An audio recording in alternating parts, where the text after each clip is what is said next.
ஆழ்வார் எம்பெருமானார் ஜீயர் திருவடிகளே சரணம். ஜீயர் திருவடிகளே சரணம். ஒரு ஆத்மா தன்னுடைய உடம்பை விட்ட பின் முக்தி அடையவில்லை என்றால் எப்படி அடுத்த உடம்பை எடுக்கும்? அதுவரை எங்கே இருக்கும்?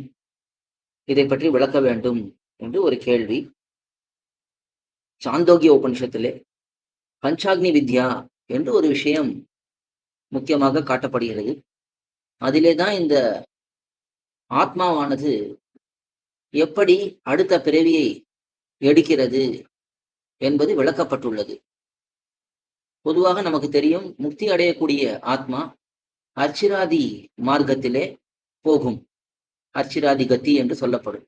இது முக்தி அடையக்கூடிய ஆத்மா உடம்பு கீழே விழுந்தவுடன் உடனே இங்கிருந்து புறப்பட்டு பரமபதத்தை நோக்கி போய்விடும். அதை தவிர வேறு சில கதிகள் உள்ளன. கர்ப்பகதி, யாமியகதி, தூமாதி கதி. இந்த 3 மார்க்கங்கள் காட்டப்படுகின்றன. இதிலே ஒரு ஆத்மா பெரிய தவறுகளை பண்ணியிருந்தான் என்றால் அவன் நரகத்துக்கு போவான். நரகத்துக்கு போவது என்றால் யாமிய கதியிலே அவன் போய்விடுவான். அதே அவன் பெரிய நல்ல காரியங்களை பண்ணியிருக்கிறான், புண்ணிய காரியங்களை பண்ணியிருக்கிறான் என்றால் தூமாதி கதி வழியாக சென்று ஸ்வர்க்கத்தை அடைவான்.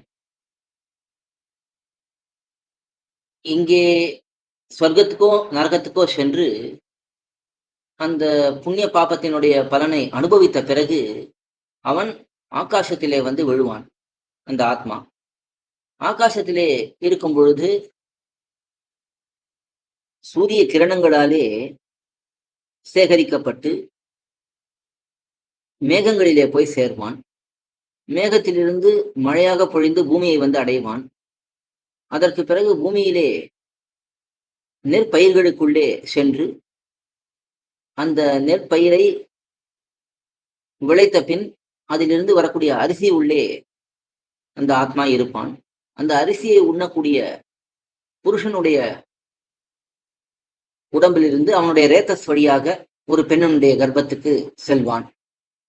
இப்படி ஒரு ஆத்மாவானவன் கர்ப்பத்தை போய் அடைகிறான் என்று சொல்லப்படுகிறது. நரகத்துக்கோ சொர்க்கத்துக்கோ போகக்கூடிய அளவுக்கு அவனுக்கு புண்ணிய பாபம் இல்லை என்றால் நேரே ஆகாசத்தை அடைந்து ஆகாசத்திலிருந்து கீழே வந்து கர்ப்பத்தை அடைந்து விடுவான் என்று சொல்லப்படுகிறது. ஆழ்வார் எம்பெருமானார் ஜீயர் திருவடிகளே சரணம். ஜீயர் திருவடிகளே சரணம்.